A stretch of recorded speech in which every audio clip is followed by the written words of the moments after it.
Chuck Todd did an excellent piece right at the beginning of Meet the Press today. It was a devastating state of affairs for the president.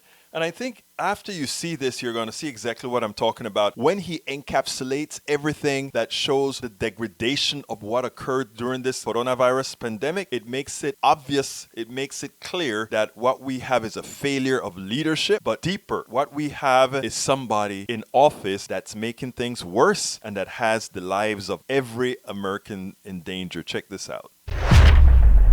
To give you some perspective on how devastating the coronavirus has been, consider this. There have now been more than 900,000 confirmed cases of COVID-19 in the United States, with over 53,000 deaths. Look at that number of deaths for a moment. Sometime this week, we're likely to pass the 58,000 lives we lost in Vietnam. That death toll took us more than a decade to hit. This has taken us about 12 weeks. In the past 7 days, at least 17 states and Washington, D.C. have registered their highest ever one-day total of coronavirus cases. The national curve may be flattening, but it's flattening at a very high level. What's now clear is that we as a country, particularly on the government level, have failed to meet the moment. There's not enough testing to understand the challenge we're confronting. 26 million people so far filed for unemployment, wiping out the gains made since the 2008 financial crisis. Money is not getting to the small businesses that need it to survive. And the President of the United States is floating ideas like injecting disinfectants into sick patients. It's against this backdrop that some of the nation's governors are taking the risky step of opening their states for business. Behind that decision, a brutal calculation that the unemployment, the hunger, the depression, and the social dislocations of a stalled economy are worse than the certainty of an even more larger death toll from COVID-19